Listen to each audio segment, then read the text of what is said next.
Hi friends, welcome to English Study Point. Today in this video lecture, I am going to explain a literary term which comes under cultural studies, and this term is habitus. Habitus means keeping an internal sense of how to behave with others, and it also means what kind of an attitude an individual should keep within himself in order to behave with others. यानी कि habitus का मतलब है कि individual के अंदर internally ये sense आ जाना, समझदारी आ जाना कि उसे इस दुनिया के साथ किस तरीके से बिहेव करना है, किस तरीके का एटीट्यूड उसे रखना है ताकि वो लोगों के साथ सोशलाइज कर पाए. सो इसी को कल्चरल स्टडीज़ में बोला गया है habits. In another words, habitus means norms, values, attitudes, behaviors acquired by individuals through an experience and also socialization. So this is called as habitus. यानी कि जितने भी आइडियाज़, वैल्यूज़, एटीट्यूड्स, बिहेवियर्स एक individual अपनी लाइफ के अंदर acquire करता है एक्सपीरियंस और अपने आप को सोशलाइज करवा के, सो उसी को एक कल्चरल स्टडीज़ में टर्म दिया गया है, उसे हैबिटस बोला गया है. एंड ये हैबिटस का प्रोसेस एक इंडिविजुअल की लाइफ में उसके चाइल्डहुड से ही शुरू होने लग जाता है. यानी कि वो चाइल्ड जिस भी फैमिली बैकग्राउंड में बड़ा होता है तो वहाँ के लोग किस तरीके से बिहेव करते हैं, किस तरीके से सोचते हैं, आपस में किस तरीके से रिलेशन बना के रखते हैं, ये कहीं ना कहीं ये सारी चीज़ें एक चाइल्ड को इम्पैक्ट करती है एंड उसकी आइडेंटिटी को फॉर्म करने में उसकी हेल्प करती है. एंड अब चाइल्ड जब फैमिली एनवायरनमेंट को छोड़कर जब बाहर की दुनिया के साथ अपने आप को कन्फ्रंट करवाता है, यानी कि अब वो स्कूल जाने लगता है, तब भी उसे बहुत सारे बच्चे ऐसे मिलते हैं जिनके थ्रू वो सोशलाइज हो पाता है और अलग अलग तरीके के रिलीजन के लोग होते हैं, वो किस तरीके की फ्रेंड्स बनाता है, तो वो भी कहीं ना कहीं एक चाइल्ड को इम्पैक्ट करते हैं. यानी कि अगर वो बच्चे अच्छे होंगे जिनके साथ वो फ्रेंडशिप करता होगा, अगर वो अच्छा सिखा सकते होंगे तो एक बच्चा बहुत अच्छी तरीके से बिहेव करना सीखेगा. एंड वहीं अगर बच्चों से वो लड़ाई झगड़ा सीखेगा तो वो बाद में उसी की तरह उन्हीं की तरह बिहेव करना सीख जाएगा. ये सारी चीज़ें वो अपने बिहेवियर के अंदर इनग्रेन कर लेगा. देन स्कूल लाइफ को छोड़कर जब वो यूनिवर्सिटी लेवल पे जाता है, कहीं ना कहीं वहाँ से भी लोगों के साथ वो फ्रेंडशिप रखता है, वहाँ पे लोगों के साथ फ्रेंडशिप को इस्टेब्लिश करता है. वहाँ पे टीचर्स किस तरीके से बिहेव कर रही हैं, बच्चे किस तरीके से बिहेव कर रहे हैं, वो भी कहीं ना कहीं उसकी आइडेंटिटी को शेप करने में मदद करते हैं. एंड जब यूनिवर्सिटी लेवल को छोड़कर अब वो जब जॉब करने जाता है तो वहाँ से भी लोगों के थ्रू वो एक्सपीरियंस लेता है, अपने आप को सोशलाइज करवाता है. ये सारे फैक्टर्स हेल्प करते हैं एक इंडिविजुअल के आइडियाज़ को, वैल्यूज़ को, एटीट्यूड को और बिहेवियर को इस्टेब्लिश करने में. सो ये सारे ही फैक्टर्स इम्पॉर्टेंट होते हैं. इंडिविजुअल किस तरीके से बिहेव कर रहा है, सबसे पहला उसका फैमिली एनवायरनमेंट अच्छा होना चाहिए. देन स्कूल में जिस तरीके की वो फ्रेंडशिप उसने इस्टेब्लिश कर रखी है, उनका भी जो बिहेवियर है वो अच्छा होना चाहिए, क्योंकि वो बिहेवियर कहीं ना कहीं बच्चे की आइडेंटिटी को शेप करने में मदद करेगा. देन स्कूल में, कॉलेज में किस तरीके के फ्रेंड्स हैं. देन जब वो जॉब पर जाता है वहाँ पे लोग किस तरीके से रिलेशन को इस्टेब्लिश करते हैं, किस तरीके से बिहेव करते हैं, ये सारा कुछ एक इंडिविजुअल को हेल्प करता है उसकी आइडेंटिटी को इस्टेब्लिश करने में. One can infer from this term habitus that an individual habitus is shaped by their social, cultural as well as economic background, and also it includes their life experiences and socialization. Through these processes or through these different dimensions of life, they are able to shape their behavior as well as attitude. And also this habitus not only shapes the behavior and attitudes of individual person only, but it also changes behavior and attitudes of entire group. जैसे कि example हो सकता है कि जब एक individual अपनी family environment को छोड़कर जब वो स्कूल लाइफ के अंदर जाता है तो वहाँ से वो बहुत सारे डिफरेंट तरीके के स्टूडेंट से इंटरेक्ट करता है, तो वो बच्चा खुद भी बाकी सारे स्टूडेंट्स को इम्पैक्ट करेगा. यानी कि उसकी आदतें जो होगी, कुछ ना कुछ बच्चा अलग अलग तरीके के स्टूडेंट्स भी सीखेंगे. एंड बाकी सारे जो अलग अलग स्टूडेंट्स होंगे, अगर उनका कुछ अच्छा लगेगा उस चाइल्ड को, तो वो उन बच्चों से भी कुछ ना कुछ सीखेगा. तो इसी तरीके से हैबिटस से सिर्फ एक इंडिविजुअल पर्सन ही अपना एटीट्यूड और बिहेवियर में चेंजेस नहीं लाता, बल्कि एंटायर ग्रुप भी अपने बिहेवियर में और एटीट्यूड में चेंजेस ला सकते हैं.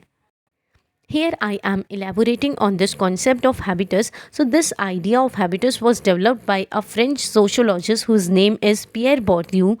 According to him, habitus is a set of durable values. So durable values are those kinds of values which exist in a person's behavior for a longer period of time, and by using these values he is able to interact with people around him. यानी कि ऐसी values जो कि एक person के behavior के अंदर long time तक survive करके रहे, and इन वैल्यूज़ का यूज़ करके एक इंडिविजुअल इंटरैक्ट कर सकता है बाहर की दुनिया के साथ. And these are a kind of practices, यानी कि जितनी भी प्रैक्टिस वो इस सोसाइटी से इंटरैक्ट करता है जब भी, तो वो वैल्यूज़ कुछ ना कुछ सीखता है, कुछ ना कुछ स्किल्स उनसे सीखता है. सो इन सब चीज़ों का वो पहले खुद प्रैक्टिस करता है एंड सोसाइटी को खुद की प्रैक्टिस करने के साथ साथ वो इंस्पायर करता है, उन पर अपना इंप्रेशन छोड़ता है. Then what are these dispositions? So this disposition means normal thinking and behavior of a person that shows what type of a person they are, or what type of a person an individual is. यानी कि normal thinking और normal way से behave करना जिससे सामने वाले को लगे कि हम लोग किस तरीके से हैं, यानी हमारी पर्सनालिटी क्या है. देन विच इज़ स्ट्रक्चर्ड, यानी कि ये सारी चीज़ें एक स्ट्रक्चर्ड है. पहले एक इंडिविजुअल इन चीज़ों को सीखता है, एक्सपीरियंस करता है, लोगों के साथ अपने आप को सोशलाइज करवाता है, देन वो इन सभी चीज़ों का यूज़ करके कुछ ना कुछ इनग्रेन करता है, फिर वो इम्प्लीमेंट करता है अपने आप पर, एंड लोगों को वो इम्प्लीमेंट करी हुई चीज़ दिखाने की कोशिश करता है. सो इसी वे में हैबिटस क्या है, स्ट्रक्चर्ड है. Then Bourdieu defines habitus as a durable and transposable. What is this transposable? Means it keeps on changing, यानी इंडिविजुअल बहुत तरीके की वैल्यूज़ को लेता है, यानी सीखता है, यानी लोगों से बहुत कुछ लर्न करता है, एंड इन वैल्यूज़ जो कि उसके अंदर फिक्स्ड वैल्यूज़ होते हैं उनमें भी वो चेंजेस लाने की कोशिश करता है. जैसे कि वो सोचता है कि मैं हमेशा फिक्स नहीं रह सकता, रिजिड नहीं रह सकता, मुझे कुछ ना कुछ अपने अंदर फ्लेक्सिबिलिटी लानी होगी. तो ये उस पर, उसकी सोच पर डिपेंड करता है. So it is a kind of transposable system, यानी चेंजेस आते रहते हैं उसके अंदर. जिस तरीके से वो जिन लोगों से इंटरेक्ट करता है कहीं ना कहीं वो इम्पैक्ट करते हैं एक इंडिविजुअल को उसके अंदर चेंजेस लाने को. Then acquired initially by the young child in the home as a result of the conscious and unconscious practices of his or her family. This means that जैसे कि यंग चाइल्ड अब जो भी उसकी फैमिली में चीज़ें प्रैक्टिस हो रही हैं तो वो उन प्रैक्टिसेस को अवेयर होकर भी सीखता है, एंड कुछ बातों को वो अनकॉन्शियस तरीके से भी सीखता है. तो ये क्या है, हैबिटस है. This habitus is used as a context, means reference, which helps in understanding the world.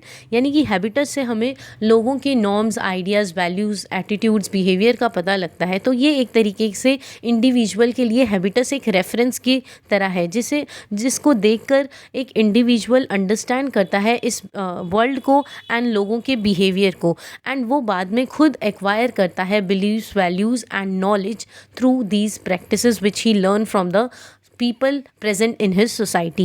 Then habitus possess a manifesting quality. So this habitus manifests itself at the movement when a specific problem is approached and solved through a particular set of dispositions.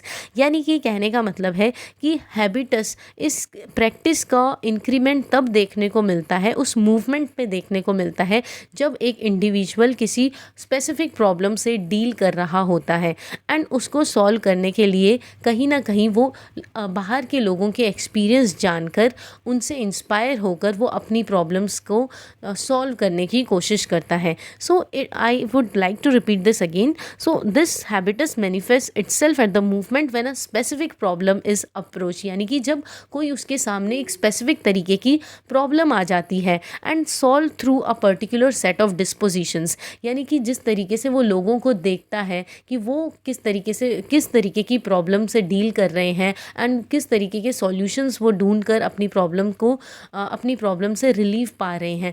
तो वही चीज़ों से inspire होकर वो भी कहीं ना कहीं प्रॉब्लम्स को सॉल्व करना सीख जाता है. Then habitus consists of practical mastery of skills, routines, aptitudes. What habitus consists of usually is mastery of skills, which he learns from people surrounded with him. Then routines. He also is inspired by the routine of others and also aptitudes. What are these aptitudes? It is a kind of natural ability to do something. Then assumptions. What are these assumptions? Means assumption का मतलब है कि हमें ऐसा लगता है कि कुछ चीज़ें सही है जिन्हें हम प्रूव नहीं कर सकते, बट हम ये सोचते हैं कि बाद में ये चीज़ें सही हो जाएगी. So a thing that is accepted as true or as certain to happen without any kind of proof, that can be modified. यानी कि इन हैबिट्स को, इन चीज़ों को, स्किल्स को, रूटीन्स को, एप्टीट्यूड्स, असम्पशंस को मॉडिफाई किया जा सकता है एक्सपीरियंस के हिसाब से. हम पहले सोचते हैं जो चीज़ हमें सही नहीं लगती, बाद में हम कहीं ना कहीं लोगों से इंस्पायर होकर हम क्या करते हैं, चीज़ों को, अपनी स्किल्स को मॉडिफाई करते हैं, अपने रूटीन को मॉडिफाई करते हैं. तो ये सब हम सीख कर ही, दूसरों से सीख कर ही हम चेंजेस लाने की कोशिश करते हैं. And use as a basis of improvisations. तो इम्प्रोवाइजेशन यानी कि हमें, जब हम लोगों से इंस्पायर होंगे तो कहीं ना कहीं हमारे अंदर ये स्पिरिट आ जाएगी कि हम इस दुनिया में एबल है कुछ भी करने को, and that we do but in a different way. यानी कि जो भी हम चीज़ें दुनिया से सीखेंगे वो हम कर तो पाएंगे, बट वो डिफरेंट तरीके से हम करने की कोशिश करेंगे. So use as the basis of improvisation. Improvisation means ability to do everything that we do but in a different way, especially when transported from one field to another. यानी कि जब हमारा एक तरीके से ट्रांजिशन हो जाता है एक से दूसरी फील्ड के अंदर, तब भी हम इम्प्रोवाइज़ कर सकते हैं. यानी हम ऐसी स्पिरिट रख सकते हैं अपने आप के अंदर कि हम चीज़ों को करना सीखेंगे, जिस तरीके से लोगों ने करना सीखा है उनसे भी कुछ यूनिकनेस लाने की कोशिश करेंगे. Here I have added two examples in order to explain you this concept. First one is, here you are looking at this person. So he is a person from a wealthy background, and he possesses a habitus that includes a sense of entitlement. Means he wants special treatment from this society because he is living in such kind of status where he expects from this society to give him a special kind of treatment. So this a person from this wealthy background, he have a habitus that includes a sense of entitlement and a belief in the importance of keeping social status. So this is a finest example of this particular concept called habitus. Now in another picture you will be able to see that this is a person from a working class background, and he also possesses a habitus that includes strong work ethic and frugality. Now I am going to explain you what is this work ethic that these working class people believe in. So work ethic means that they always have a quality of doing enough hard work, so much hard work, and for which they expect from the society to give them a worthy reward for keeping their this honesty with themselves and presenting that honesty in their work. यानी कि हमेशा ये लोग working class background से belong करने वाले लोग hard work में बहुत ज़्यादा बिलीव करते हैं, एंड ये ही हार्ड वर्क और ऑनेस्टी ये अपने काम में शो करते हैं, एंड फिर ये दुनिया से एक्सपेक्ट करते हैं कि उन्हें इसी हिसाब से रिवॉर्ड किया जाए, क्योंकि ये हार्ड वर्क और ऑनेस्टी में बिलीव करते हैं. And these persons are also a kind of frugal persons. Frugal means they are careful about spending money. यानी कि ये चीज़ों को, मटेरियल रिसोर्सेज को मैनेज करना जानते हैं, एंड ये सावधान रहते हैं कि किस तरीके से मनी इन्वेस्ट करना चाहिए चीज़ों में. बहुत समझदारी से ये चीज़ों में, यानी चीज़ों पर पैसा खर्चते हैं. Now with this video lecture ends over here. Hope this video lecture will help you in your UGC NET English Literature exams. Thank you.